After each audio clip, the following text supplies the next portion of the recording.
Holy shit. He said what? Harry and Meghan are leaving the palace to become financially independent. And you see, this is what happens when you bring the first black woman into the royal family. Yeah, she looked at Harry and she's like, "Nigga, you need to get a job. You a grown-ass man. You can't still be living in your mama's house, Harry."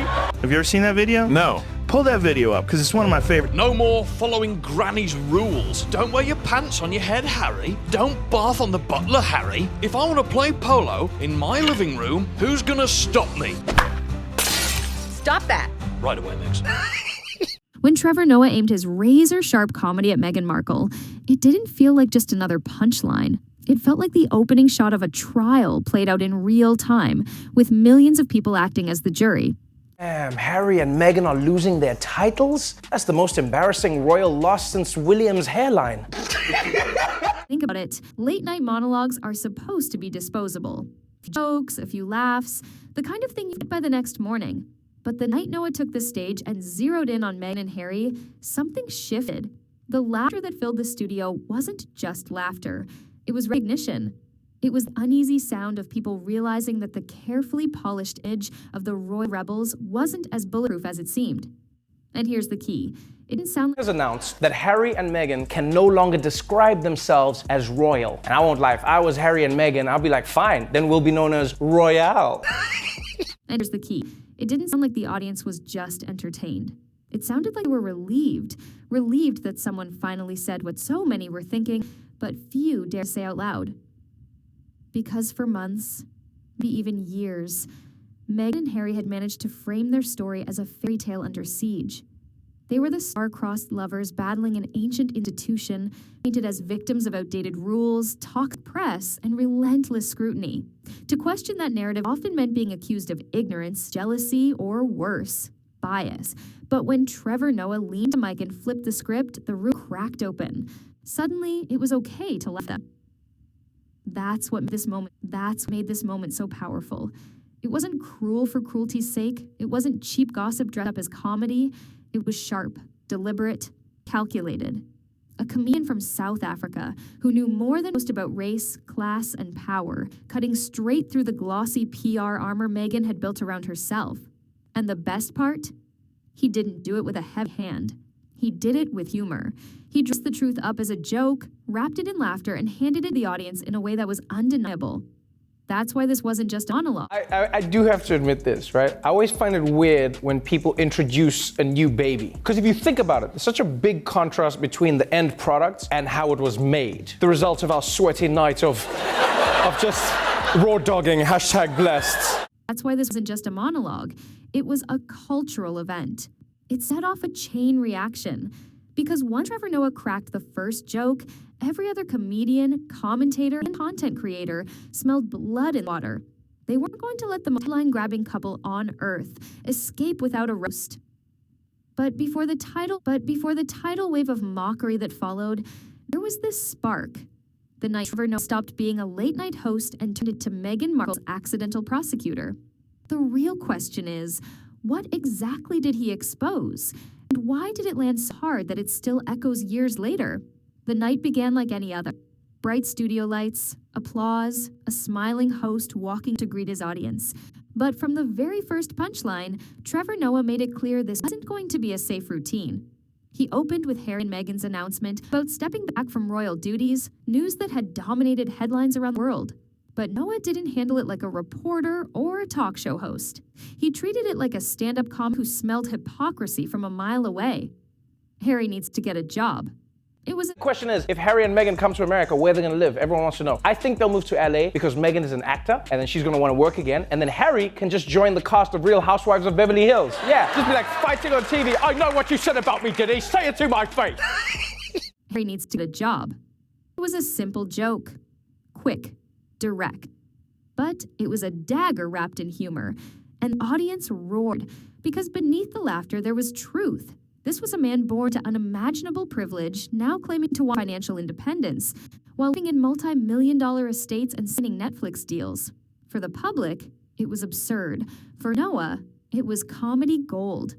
And then he twisted the knife. He painted Harry not a serious man taking charge of his destiny, but as a grown man child, finally being told by his wife that he couldn't freeload forever. The imagery was humiliating. Pants on his head, polo in the living room, breaking all the granny's rules that once defined royal tradition. The audience didn't just laugh. They leaned into it. There's a certain kind of laugh that tells people aren't just amused, they're vindicated. They're laughing because someone finally put words to the thing they'd been whispering about. That maybe Harry wasn't brave, maybe Meghan was a victim, and maybe the whole independence story was just a dressed-up excuse to chase celebrity. Noah did. Funny is that no matter what job Prince Harry gets, you realize he's still gonna be Prince Harry, right? Can you imagine being his boss when he screws up? Like, what do you call him in and say? Prince Harry, get in here, your majesty! You blew the Henderson account, my lord! Clean out your desk and may God save the queen! But Noah didn't stop there. Most comics would have left it at gags about palaces and titles. Noah took it deeper. He went after Meghan's most sensitive shield, the race card. He acknowledged the coded language that had been used against her, the biases that undeniably shaped some of her press coverage. But instead of framing her as the helpless target of racism, he turned the lens on her ability to weaponize those narratives when it suited her career. This was risky, territory most American comics would touch, but Noah had the authority to pull it off. Born in apartheid-era South Africa, raised in a world where race defined everything, he spoke from lived experience. That's what made his jokes sting. He wasn't mocking racism, he was mocking Meghan's manipulation of it. It was devastating, and it was effective, because it dismantled her image in a way tabloids and critics couldn't. This wasn't a bitter journalist or jealous peer. This was Trevor Noah, respected, witty, and disarming, making the world laugh while holding up a mirror Meghan couldn't control. And here's where the brilliance came in. Noah didn't deliver his takedown rant. He did it with a smile, with timing so sharp it felt surgical. Every joke landed like a scalpel, slicing away at the glossy narrative Meghan had built. And every laugh from the audience was another confirmation. The facade was cracking. By the time he moved on to the next story, it was already too late. The damage was... Corden is a 12-time Emmy winner and the host of The Late Late Show. He's also living proof that a man can move from London to LA and not tell everyone about his frostbitten penis. By the time he moved on to the next story, it was already too late. The damage was done. The royal couple had been repositioned, not as victims, not as freedom fighters, but as clowns in a circus they had accidentally created. And the world, it was watching. Because what Noah did that night wasn't just comedy, it was permission. Permission for others to pile on. Permission for the media to be harsher.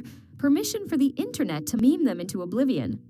Trevor Noah had lit the fuse, and the explosion was only just beginning. Once Trevor Noah fired the first shot, the dominoes began to fall. Late-night comedy thrives on momentum, and Meghan Markle's carefully curated public image had just been cracked open. Every comedian in America smelled opportunity, and none of them were about to let it slip away. It was like blood in the water. One joke from Noah, and suddenly, Harry and Meghan weren't untouchable royals anymore. They were celebrities. And in America, celebrities are fair game. Conan O'Brien, known for his absurdist, offbeat style, didn't waste time. He riffed on Harry and Meghan's wax figures being removed from Madame Tussauds, but he didn't play it straight. He turned it into a surrealist bit, mocking the idea of the royal couple being cast aside and imagining them being placed in ridiculous, unflattering scenarios. The implication was clear, even as wax. This is sweet. Meghan Markle said she has a finger they can use if they need it. The implication was clear. Even as wax, they didn't belong in the royal family anymore. It wasn't just a joke. It was humiliation wrapped in comedy, reducing their grand independence to a punchline about a museum. Saturday Night Live jumped in too, crafting skits that turned Meghan and Harry into recurring jokes. Mikey Day's goofy Prince Harry stumbling through interviews while other cast members mocked Suits wasn't just a parody. It was a demotion. SNL has long been where cultural icons get immortalized, whether they like it or not. But here's the problem. Once you're on that stage as a joke, you don't come back as a hero. You stay there, in the permanent hall of ridicule, replayed in clips for years. And then came Joe Rogan. He wasn't even doing a comedy set. I mean, she used to be on Was Deal or he No infiltrated? Deal. Look, she was on Deal or No Deal. Yeah, that's right. And then the wife convinces you to leave the royal family. Like, I'm out. I don't need you guys. Which is crazy, because don't you just get free money? He wasn't even doing a comedy set. He was on his podcast. But Rogan doesn't need a stage to roast someone. When Harry criticized him for comments about vaccines, Rogan didn't respond with anger. He responded with mockery. He told his listeners how surreal it felt to hear criticism coming from a man who was, in Rogan's words, essentially a prince playing at being a normal guy. His dismissal wasn't theatrical. It was casual, offhand. That casualness made it sting even more. This is the turning point. Up until Noah, Meghan and Harry's critics had often been painted as hostile, bitter, or even politically motivated. But now, they weren't being attacked by tabloid journalists or royal traditionalists. They were being dismantled by some of the biggest names in comedy and entertainment. And the more comedians piled on, the more the narrative... Hi, oh my God, it's been so long, Miss Meghan Markle. And the more comedians piled on, the more the narrative shifted. It was no longer about whether Meghan had been treated unfairly.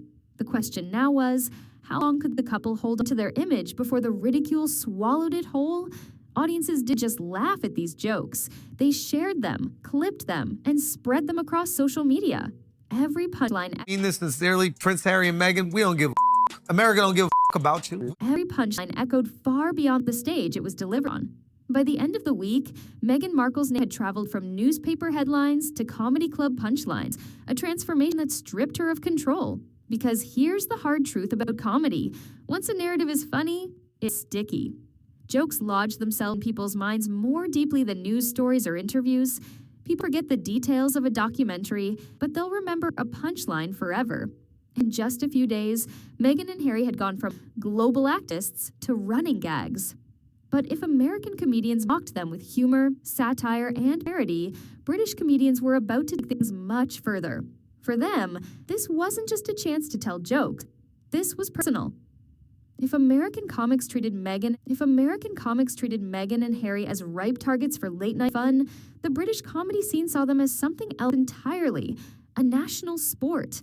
She wants to be famous. She found the guy to make her the most famous in the world, and now she's over there and she's like, if she didn't marry him, she would be on The Bachelor this season. She would be Megan M. from Sherman Oaks barista. She's just got lucky. This wasn't playful ribbing. This wasn't a passing joke sandwiched between celebrity gossip. In the UK, Harry and Meghan weren't just famous. They were symbols. Symbols of rebellion, of betrayal, of a centuries-old institution suddenly being dragged through the mud. And British comedians, raised under the shadow of the monarchy, didn't pull the punches. Andrew Schultz, an American by passport but a global provocateur by reputation, set the tone in a way that almost no one else dared. On stage, he dismissed Harry and Meghan outright, cutting through any pretense of caring. His line was so brutally cold, the crowd gasped before they laughed. Prince Harry and Meghan, we don't give a shit. America doesn't care about you. We don't. It wasn't just a joke. It was a declaration. I mean this sincerely, Prince Harry and Meghan, we don't give a America don't give a about you. It wasn't just a joke. It was a declaration. To Schultz, the couple weren't inspiring, tragic figures. They were irrelevant. For a pair who built their entire post-royal brand on global attention, irrelevance was the sharpest blade of all. Nikki Glaser, known for her biting humor, took a different angle. She didn't mock Meghan as a duchess or victim. She mocked her as an actress, a Hollywood hustler who had stumbled into the role of a lifetime. In Glaser's alternate reality, Meghan wasn't sipping champagne in Montecito. She was still grinding background roles in cheesy TV dramas or applying to Bachelor. It was brutal in its simplicity. Strip away the prince, and Meghan was just another actress chasing fame. Simon Brodkin, infamous for his... Watch the Harry and Meghan Netflix documentary. Before I watched it, I was not a fan of theirs. I fucking hate them. Simon Brodkin, infamous for his fearless pranks on politicians and public figures, tore into their Netflix documentary with a single, devastating line. He didn't analyze it, didn't mock its style or pacing. He dismissed the entire thing as a vanity project, a glorified reality show no different from the content influencers upload to YouTube. For Meghan, who had pitched the documentary as a heartfelt, humanizing look at their struggles, that dismissal was deadly. And then there was the satire. Unlike in the US, where Meghan's roast lived mostly in punchlines and sketches, the UK weaponized satire in a way that bordered on cruelty. Shows like Spittingage didn't just parody Meghan and Harry, they immortalized them as grotesque caricatures. Meg's puppet was drawn with exaggerated glamour, her smirk turned sinister, her ambition dialed up to absurd levels. Harry's puppet? A clueless man-child. Careful, Harry. I spilled some essential oils on the floor. Harry's puppet? A clueless man-child who couldn't figure out life without a palace staff. These weren't temporary jokes. They were permanent portrayals, recycled across episodes, living online forever. The British public didn't just laugh at Meghan and Harry, they consumed them as characters in an ongoing soap opera of ridicule.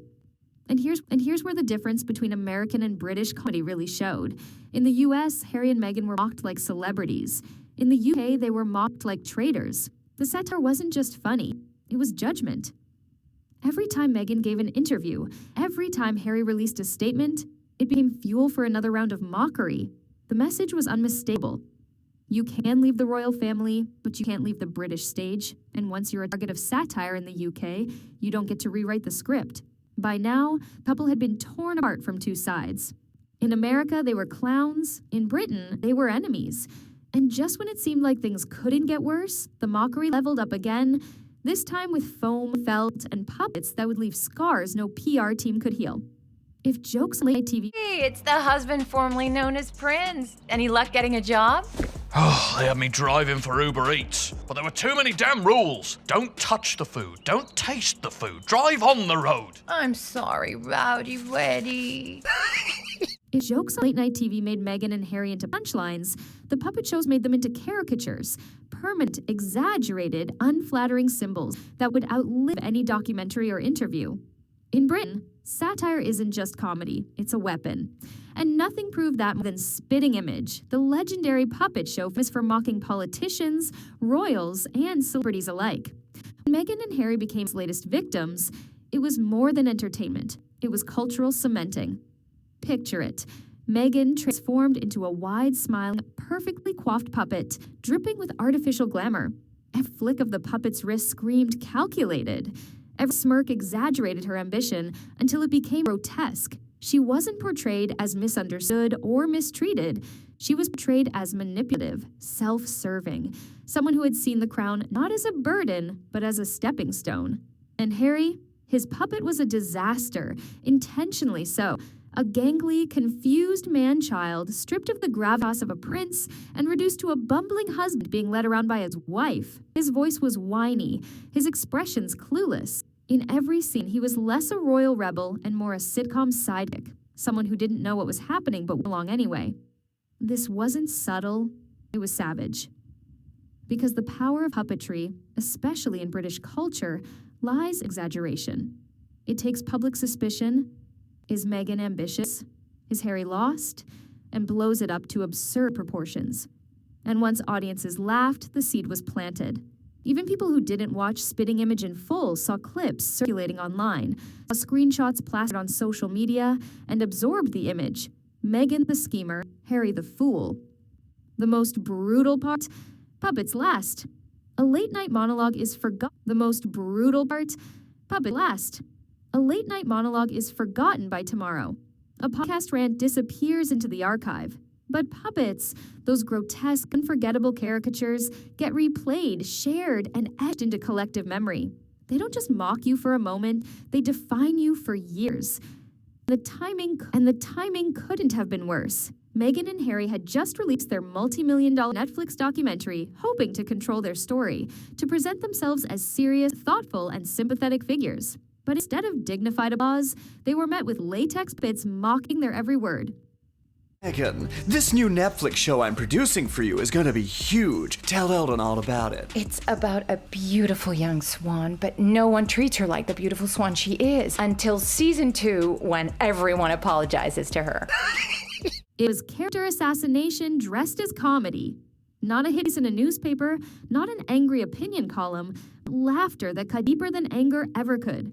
Because anger fades, but ridicule lingers. Once the world sees you as a joke, it's almost impossible to reclaim authority. For Meghan, this was devastating. She had spent years building an image of sophistication, intelligence, and moral seriousness. To have it undone by Puppet's exaggerated grin was a humiliation no PR strategy could fix. For Harry, who wanted to be taken seriously as a man defining his own destiny, being reduced to a puppet child erased any sense of independence he was trying to project. And here's brutal irony.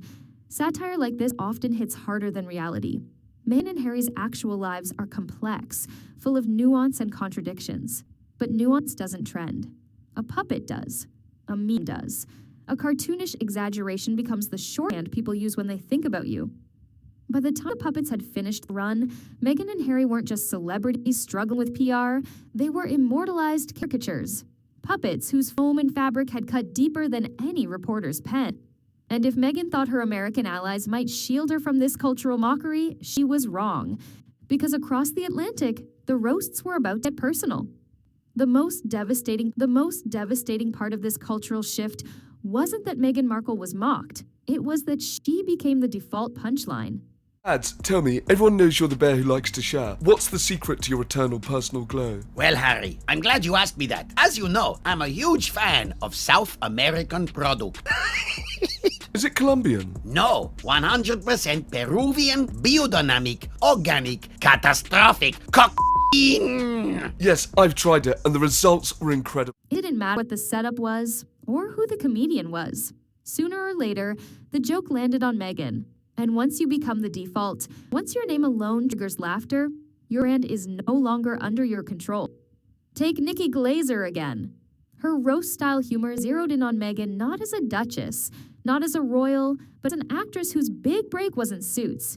It was Harry. Glaser imagined an alternate universe where Meghan was still auditioning for reality TV shows, struggling for camera time on The Bachelor, or grinding for background roles in medical dramas. The laughter wasn't just about Meghan's ambition, it was about how fragile her rise looked without Harry.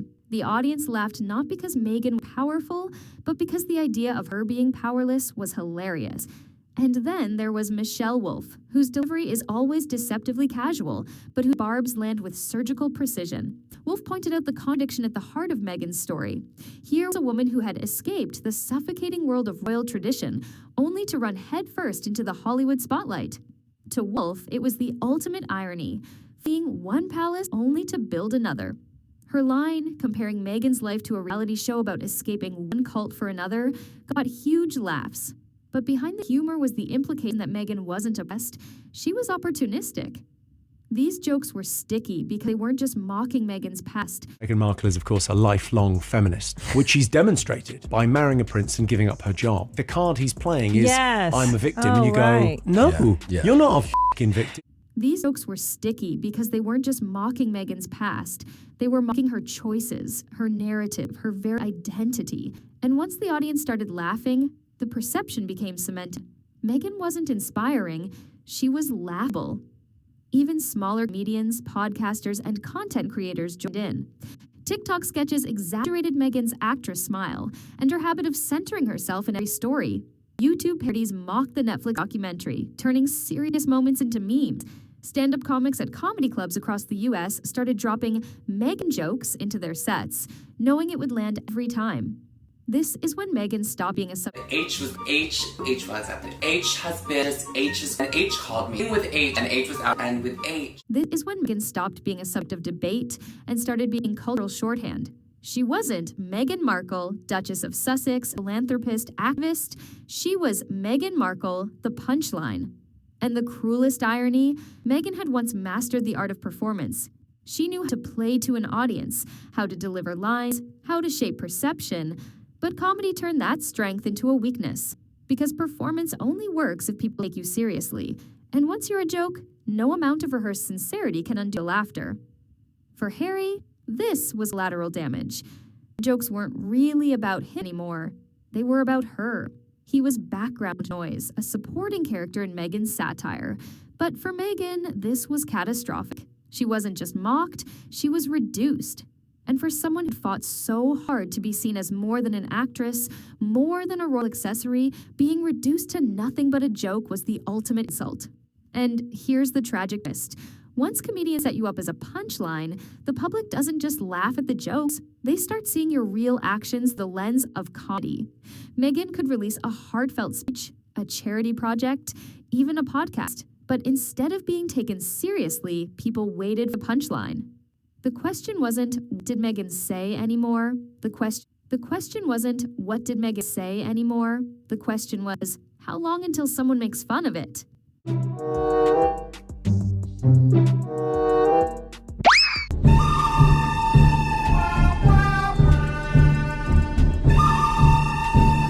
Opportunity is everything. By this point, the cultural tide had turned. Meghan wasn't just facing criticism, she was facing mockery so widespread it shaped every move she made. And as the laughter grew louder, the one thing Meghan valued most, her control over her story, was slipping away. For Meghan Markle, descent wasn't immediate. It didn't happen overnight, and it didn't happen with one single joke. It was a gradual unraveling, a steady erosion of credibility that turned her from a once sympathetic figure into a walking meme. At first, my name is Megan Sussex now. Call me Meghan Markle one more time, Mindy Kaling. At first, the criticism was dressed up as satire. Clips of comedians mocking her Netflix series circulated online, cut into digestible 30-second bursts perfect for Instagram Reels or TikTok. Users stitched those clips with eye rolls, sarcastic commentary, or exaggerated impressions. Every time Meghan spoke about her struggles in the documentary, someone online found a way to parody it. One viral TikTok even played her tearful interview against hand laugh tracks, turning her vulnerability into a sitcom gag. And this is how perception shifts. Seen that video? No. Pull that video up, because it's one of my favorite. Trick that people do with pineapple, instead of just cutting it to make the perfect little bite, you follow the wedge. When nature has given you all the cues on how to have a perfect taste of something. Oh, how fun is that? I love it.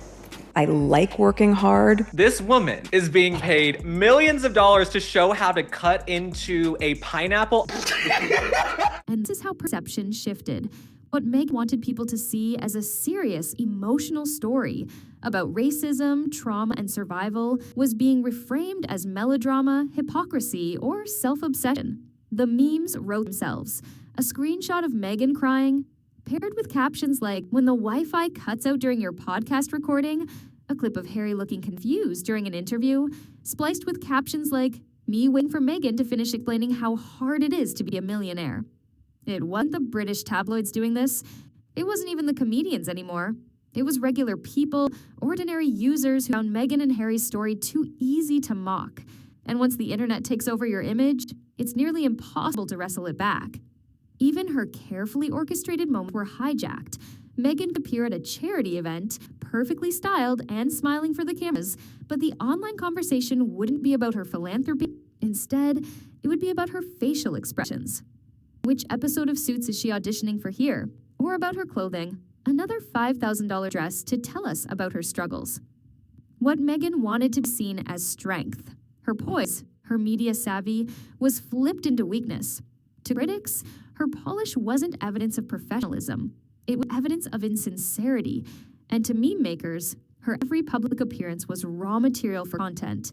This is the modern curse of celebrity. The internet doesn't just laugh at you, it recycles you. Every clip, every quote, every photograph becomes raw material, chopped up and remixed until your serious message is permanently distorted. But Meghan's case was unique because of how complete the shift was. I brought Meghan Markle, whatever her name is, to my Deal or No Deal celebrity golf tournament. She was one of my Deal or No Deal girls that were, she was a caddy for all of my celebrities. How do you feel about it? What? It was amazing. What could it be? A mystery for the ages. But Meg's case was unique because of how complete the shift was. For most public figures, there's still a split. Some people laugh, some people sympathize. With Meghan, the laughter became dominant. Even neutral observers, people who weren't invested in royal drama, began to roll their eyes whenever her name trended. And here's the devastating reality. Respect is hard to win back once it's gone. Meghan had once commanded admiration, an American woman of color entering the British monarchy, speaking openly about her struggles, carving her own path. But in the age of memes, that admiration eroded. Respect turned into skepticism. Sympathy turned into parody. By the end of it, Meghan wasn't just mocked, she was rebranded by the culture itself. She wasn't seen as a serious activist or philanthropist anymore. She was a character, a role, a meme in the ongoing sitcom of modern celebrity. And once you're a meme, it doesn't matter what your intentions are. The joke will always be louder than the truth. To understand why Meghan Markle's reputation unraveled the way it did, you have to understand one brutal truth. Criticism wounds, but comedy destroys. When a journalist criticizes you, you can argue back. When a journalist criticizes you, you can argue back. You can issue a statement, release evidence, call it bias, sue for defamation. Criticism invites debate, and in debate, there's still a chance to win. But comedy leaves no room for defense. You can't fight a punchline, you can't fact-check a meme, you can't explain your way out of a joke that's already made people laugh, because once people are laughing, they're no longer analyzing.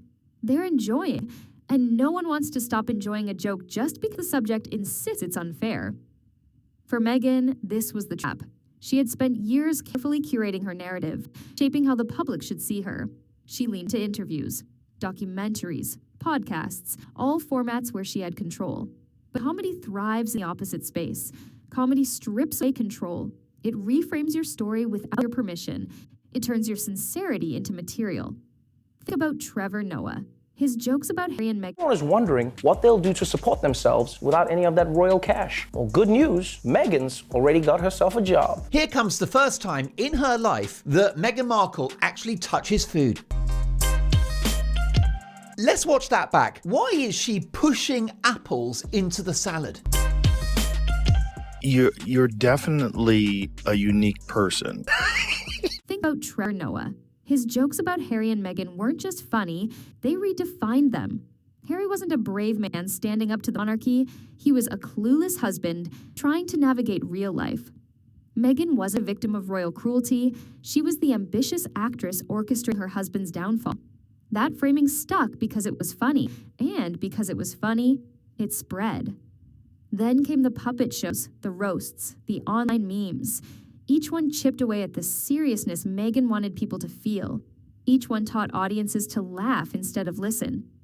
And over time, laughter became the default response. Why is that more dangerous than criticism? Because comedy doesn't just attack your actions, it rewrites your identity.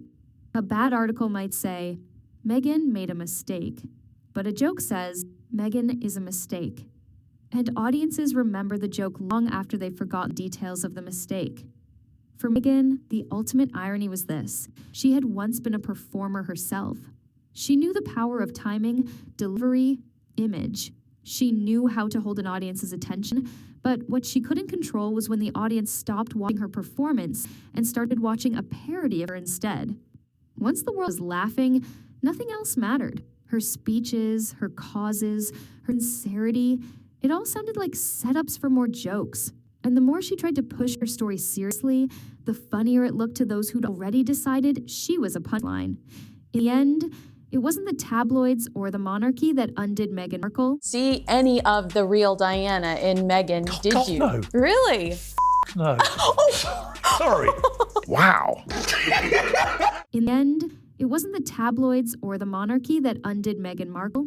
It wasn't palace intrigue or legal battles. It was comedy. The one weapon she couldn't outmaneuver, the one platform she couldn't control, the one force that turned her from a royal rebel into a cultural joke. Because in the court of public opinion, scandal can be forgiven, mistakes can be forgotten, but once you're funny for the wrong reasons, you never stop being funny. And that is the cruel, unshakable truth. Meghan Markle didn't lose to hate. She lost to laughter. So here we are, the story of Meghan Markle, the actress who became a duchess, who became a rebel, who became a punchline. It's tempting to frame this whole saga as just celebrity drama, a feud between royals, a messy escape from tradition, the kind of gossip that fills tabloids and fades away. But that would miss the bigger picture, because what Meghan's fall really proves is something far deeper. In the modern world, you don't live or die by scandal. You live or die by perception. And perception isn't shaped by palace press releases. It isn't shaped by carefully lit Netflix documentaries or heartfelt podcasts. It's shaped by the one force no celebrity, no royal, no billionaire can control. Laughter. Laughter is what stripped away the polish. Laughter is what reframed the fairy tale to farce. Laughter is what turned Meghan and Harry from serious figures into sitcom characters. And once the laughter started, It never stopped. Trevor Noah may not have realized it at the time, but his monologue was the match that lit the fuse. What followed was a cultural wildfire. Memes, roasts, all piling on until Meghan's image was no longer hers to command. She lost control of the story. The story started mocking her instead. That's the paradox of fame in the 21st century. You can be powerful, polished, even pitied, but the second people find you funny in the wrong way, it's over. Because a joke doesn't need evidence, a meme doesn't need context, a laugh doesn't need permission. And in the end, Meghan Markle's undoing wasn't the monarchy, it wasn't the press, it wasn't even her critics. It was comedy. Because comedy has no mercy. Comedy doesn't negotiate. Comedy takes what you give it, flips it inside out, and feeds it back to the world until that's the only version anyone remembers. So when the history of Meghan Markle is written, not by tabloids, not by Netflix, but by culture itself, it won't be written as a tragedy. It won't even be written as the scandal. It will be written as a punchline. And that, in the cruelest irony of all, is the last laugh.